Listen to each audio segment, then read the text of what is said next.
கோயம்புத்தூர் வந்துங்க காலங்காலமா sweet சில்வானி water தான். கோயம்புத்தூர்ல எப்பவும் தண்ணி பத்தி தான் பேசுவாங்க. ஆனா அதே தண்ணி நம்ம அஜாக்கிரதைனாலையும் ஒரு அக்கறையில்லாத தன்மையினாலையும் நம்ம கொஞ்சம் கொஞ்சமா இழந்துட்டோம். ஆனா இப்ப வந்து சிறுதுளி ஸ்டார்ட் பண்ணதுக்கு அப்புறம் கொஞ்சம் கொஞ்சமா ஒவ்வொரு குளமா நம்ம எடுத்து தூர்வாரினதுக்கு அப்புறம் குளங்கள் எல்லாம் தண்ணி வந்திருக்கு.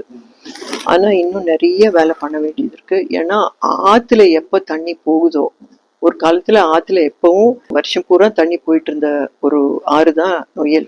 ஆனா இன்னைக்கு வந்து ஆத்துல தண்ணி போகுதான்னு கேட்டா அது ஒரு மிகப்பெரிய ஒரு கேள்விக்குறி. ஏன்னா அங்க வந்து சாக்கடை தான் போயிட்டு இருக்கு. மேல் பகுதியில உங்களுக்கு இன்னும் கொஞ்சம் சுத்தமான தண்ணி இருக்கு. ஆனா அதே வந்து உங்களுக்கு இந்த பஞ்சாயத்துக்கெல்லாம் வர்றப்பவே ஆலாந்துறை, மாதம்பட்டி எங்கெல்லாம் வர்றப்பவே உங்களுக்கு சாக்கடை நிறைய வந்துடுது. சாக்கடைக்கு ஒரு சொல்யூஷன் கவர்மெண்ட் உடனே தீவிரமா ஆலோசனை பண்ணணும். இது தமிழ்நாட்டுல மட்டும் இல்லை, இந்தியா பூராவுமே சாக்கடைங்கிறது ஒரு மிகப்பெரிய பிரச்சனை ஆயிட்டு இருக்கு. வெளியூர்ல எல்லாம் வந்து திடக்கழிவு சாலிட் வேஸ்ட எனர்ஜியை கன்வெர்ட் பண்றாங்க.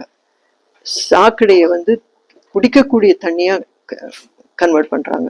அதனால நம்ம பண்ண முடியும். அதுக்கு என்னென்ன வழி பண்ணணுமோ அது பண்ணலன்னா இன்னைக்கு வந்து கொஞ்சம் கொஞ்சமா சாக்கடை கீழே இறங்கி இன்னைக்கு குளங்கள் எல்லாம் தண்ணி இருக்கிறத நம்ம பாக்குறோம். ஆனா சுத்தமான தண்ணியான்னு கேட்டா இல்ல, நிறைய சாக்கடை இதுல கலந்துருக்கு. இந்த சாக்கடை கலந்துருக்கிறப்போ அந்த தண்ணி கொஞ்சம் கொஞ்சமா கீழே போக போக விஷம்தான் உள்ள போகுது. திருப்பியும் அந்த சாக்கடை தான் நம்மளுக்கு போர்வெல்ல தண்ணி எடுக்கிறப்போ விஷம்தான் நம்மளுக்கு திருப்பியும் வரப்போகுது.